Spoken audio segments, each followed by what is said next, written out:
साथियों नमस्कार, कैसे हैं आप सब लोग। मज़ामा केम छो कसा आहेस। साथियों आज एक महत्वपूर्ण बात को मैं चर्चा में लूँगा और आप सामान्य रूप से बात को समझें और उस पर जो है अमल करें ताकि हमें कोई भी दिक्कत जो है नहीं आए। इतनी कॉम्प्लिकेट बात नहीं कि सब काम छोड़ के जो है आज ये बात सुननी पड़े, बट बात बहुत टेक्निकल है और बात बहुत समझदारी की है अगर हमने अमल कर ली तो। साथियों चेक मैटर्स में क्या होता है कि जब भी राजीनामा होता है हमारा और परिवादी का, तो हम लोग विश्वास करके राशियाँ जो है संदाय करना शुरू करते हैं नगद में। उसका कोई भी रसीद भुगतान या कोई भी एक्नॉलेजमेंट रिसीप्ट जो है नहीं लेते हैं। तो ऐसे सिनेरियो में बाद में हमें मालूम पड़ता है कि परिवादी ने वो राशि अकाउंट फॉर नहीं करी, तो हमें अब एक नई राशि जो है चुकानी होगी टुवर्ड्स अ कॉम्प्रोमाइज अमाउंट। और इस बात की पॉसिबिलिटी भी है कि कोर्ट हम पे हैवी पेनल्टी या हैवी फाइन जो है इम्पोज कर दे। और साथियों कई बार ऐसा भी होता है कि अगर हम फर्दर अमाउंट जो है नहीं चुका पाए तो ऐसे स्थिति में कोर्ट जो है हमें दोषसिद्ध भी कर सकता है, क्योंकि हमारा एडमिशन जो है फाइल पे होता है। तो क्या क्या सावधानियां बरतें कि नुकसान ना हो और अल्टीमेटली हम इजीली जो है केस से बाहर निकल जाए। साथियों giving of amount is an admission, इस बात को दिमाग में सेटल कर लीजिएगा। अमाउंट देने का मतलब ये नहीं कि आप जो है केस से मुक्त हो गए। जब तक राजीनामा प्रॉपर नहीं होगा तब तक कोर्ट आपको नहीं छोड़ने वाला। अमाउंट देने के बाद भी कई बार ऐसा होता है कि आरोपी को कोर्ट जो है दोषसिद्ध कर देता है और अल्टीमेटली आरोपी के राइट्स जो है वहाँ पर अफेक्ट हो जाते हैं। इसलिए आप कुछ बातों का ध्यान रखेंगे, कुछ लिखा पढ़ी प्रॉपर तरीके से कर लेंगे तो वहाँ पर हमें राहत मिलने की पूर्ण स्थिति रहेगी। पर वो लिखा पढ़ी है क्या, करनी कैसे, ये जानकारियाँ आज आपको मैं देने वाला हूँ। साथियों जब भी आपका राजीनामा हो रहा है तो सबसे पहले ये अश्योर कर लें कि चेक अमाउंट पे हो रहा है या इसके अलावा कुछ एक अमाउंट जो है हमें एडिशनल वहाँ पर देना होगा। नंबर 2, अगर एडवोकेट की फ़ीस एग्जेम्प्टेड है, मीन्स आपको वो पे नहीं करनी है, तो इस बात को भी जो है अपना जो राजीनामा है उसमें लिख लीजिएगा।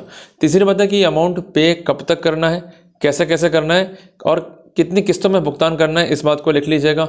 चौथी बात, राजीनामा होने के बाद कॉम्प्रोमाइज डीड जो है कैसे पेश की जाएगी और उसमें क्या क्या क्लॉजेस होंगे, इस बात को भी जो है लिख लीजिएगा। और सबसे महत्वपूर्ण बात, अमाउंट संदाय होने के बाद कॉम्प्रोमाइज के बाद कोर्ट अगर एक्विटल करेगा तो उस कंडीशन में सेक्शन 147 NI एक्ट का बेनिफिट कैसे मिलेगा आपको, इस बात को भी जो है वहाँ पर आप लिख लीजिएगा। ये तो रही एक बेसिक मेमोरेंडम की बात और एक बेसिक एग्रीमेंट की बात। ये आउट ऑफ कोर्ट जो है लिखा जाएगा। ये ज़रूरी इसलिए कि कई बार ऐसा होता है कि एग्रीमेंट जो है आप प्रॉपर नहीं लिखते हैं या एग्रीमेंट जो है प्रॉपर नोटराइज नहीं होता है या एग्रीमेंट पे एक पक्षकार के साइन है एक के नहीं है, तो वहाँ पर आपका ही जो है फॉल्ट माना जाएगा। जब भी एग्रीमेंट लिखा रहे हैं तो सारी बातों को तसल्ली से सोच कर समझ के लिखें। जल्दबाजी करेंगे तो वहाँ पर नुकसान जो है आपका ही होगा। दूसरी बात है कि एग्रीमेंट जब लिख लें तो प्रॉपर साइन करें दोनों ही पक्षकार। नंबर 3, उनके जो घर वाले हैं उनको विटनेस बनाइए ताकि एग्जीक्यूशन को जो है प्रॉपर सपोर्ट मिल सके by the way of corporation. चौथी इंपॉर्टेंट बात, इसको हमको जो है नोटराइज कराना है एग्रीमेंट को और 500 रुपये के स्टैम्प पे जो है आपने इसे लिखना है। ये कुछ महत्वपूर्ण बातें जो हमें इंसेप्शन पे ध्यान रखनी है। उसके बाद जो ये एग्रीमेंट है उसकी हम एक फोटोकॉपी कराएंगे और कंसर्न नोटरी से इसकी हम कराएंगे ट्रू कॉपी। क्लियर हो गया। उसके बाद जो कंसर्न कोर्ट है उसमें हम एक पेश करेंगे कॉम्प्रोमाइज डीड।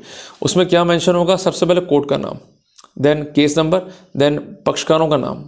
ऊपर नाम आएगा परिवादी का बनाम, नीचे नाम आएगा आरोपी का, फिर आएगा राजीनामा, अंदर का धारा 147 NI एक्ट। उसमें क्या लिखा जाएगा कि यह है कि पक्षकारों का राजीनामा हो चुका है, यह कि राजीनामा के तहत यह तय हुआ है कि जो शर्तें हैं कॉम्प्रोमाइज डीड में मीन्स एग्रीमेंट में उसको सारा का सारा यहाँ पर आप रिप्रोड्यूस कर दो। और जो कुछ शर्तें लास्ट की हैं जैसे कि हम राजीनामा कोर्ट में पेश करेंगे या राजीनामा सारी को पेश करेंगे, इस बात को हटा दीजिएगा। बट उससे ऊपर वाला जो पार्ट है जिसमें कुल कितना अमाउंट होगा, संदाय जो है कब करना है, कैसे करना है, कितने किस्तों में करना है, कोई पेनल्टी तो नहीं है, कोई एडवोकेट फीस तो नहीं है, वो सब बातें यहाँ पर इंकॉर्पोरेट कर लीजिए। उसके बाद हमें रखना कि कुल अमाउंट जो तय हुआ है वो सो एंड सो है और ये अमाउंट जो है इस रीति से पे किया जाएगा जिस कारण से आज दिनांक को मैं इतना रुपया जो है जमा करवाता हूँ। जो अमाउंट मैं जमा करवा रहा हूँ उसकी रसीद जो है अलग से आवश्यक नहीं है। अगर कंसर्न्ड परिवादी प्रोसीडिंग में, प्रोसीडिंग मीन्स जो केस फाइल होती है उसमें होता है हुक्मनामा ऑर्डर शीट, उसमें मेंशन कर देगा तो ये सफिशिएंट जो है प्रूफ होगा। क्लियर है। ये आपको मैं इसलिए कह रहा हूँ कोई भी अमाउंट अगर आप दे रहे हो तो बाहर नहीं देने का है, कोई भी अमाउंट आप दे रहे हो तो हमेशा कोर्ट में देने का है। और इस बात का विशेष ध्यान रखिएगा कि अमाउंट चाहे आप चेक से देवें, चाहे आप डिमांड ड्राफ्ट से देवें, चाहे नगद देवें, उसका इंदराज करा लेवें, अदरवाइज बहुत बड़ा पंगा जो है वो क्रिएट हो जाएगा। जब भी हम भुगतान कर रहे हैं नगद में और प्रोसीडिंग में उसका हवाला आ गया तो उसके बाद अपने जो एडवोकेट साहब हैं, उनके जो जूनियर हैं, उनको एक छोटा अमाउंट दे के आप उस कंसर्न प्रोसीडिंग की जो है कॉपी भी ले सकते हैं। क्लियर है। तो एक पेज की प्रोसीडिंग में यूजुअल जो कॉस्टिंग लेते हैं जूनियर एडवोकेट्स वो 300 रुपये से 500 रुपये के बीच में ले लेते हैं, इतना खर्चा मामूली वहाँ पर आएगा। और इसके बाद जो है आप उस कॉपी को जो है प्रिजर्व करके रखिए और हमेशा जब भी आप अमाउंट दे रहे हैं तो एक एक्नॉलेजमेंट डीड जो है रिकॉर्ड पर रखिएगा। जैसे मान लीजिए कि 1 लाख रुपए अपने को पे करने हैं, उदाहरण ले रहे हैं, और 25-25 हज़ार रुपये की 4 किस्तें जो है तय हुई हैं। पहले किस्त आपने पे कर दी मई में, वो तो आपने मेंशन कर दिया है कॉम्प्रोमाइज डीड में और उसका काउंटर मेंशन हो गया प्रोसीडिंग में, वहाँ तो काम चल गया।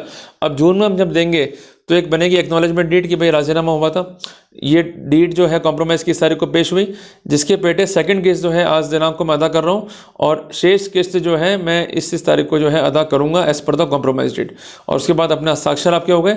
और जब वो राशि जब संदाय कर रहे हैं कैश में या चेक में या डीडी में, तो उस कंसेंट एप्लीकेशन पर भी साइन लीजिए परिवादी के कि रिसीव्ड चेक या रिसीव्ड डीडी या रिसीव्ड अमाउंट, और काउंटर साइन जो है हमको लेने हैं प्रोसीडिंग पे, और उसको भी जो है फाइल का पार्ट बना लीजिए। और अल्टीमेटली उस एप्लीकेशन की और उस कंसेंट प्रोसीडिंग की कॉपी भी जो है अब लेनी है आपको। और यही स्टेप अगली किस्त में रहेगा और ये तब तक कंटिन्यू रहेगा जब तक कि हम आखिरी किस्त नहीं चुका देते। आखिरी किस्त चुकाने के बाद में आपका पुनः जो है एक नया राजीनामा जो है पेश होगा, जिसके तहत जो कंसर्न परिवादी जो है केस को विड्रॉ कर लेगा अगर वो ट्रायल कोर्ट के अंदर है। ये आपको मैं इसलिए सजेस्ट कर रहा हूँ क्योंकि अगर आप इसे लोक अदालत में भेजेंगे तो इस बात की पॉसिबिलिटी भी होती है कि कोर्ट जो है वहाँ पर कुछ सर्टन अमाउंट जो है चार्ज कर ले as per guidelines of honourable supreme court towards the compensation. तो उससे बचने के लिए आप उस डीड में मेंशन कर दें इंसेप्शन पे कि अंतिम किस्त प्राप्त होते ही जो संबंधित परिवादी है वो अपना मुकदमा उठा लेगा या उसको विड्रॉ कर लेगा।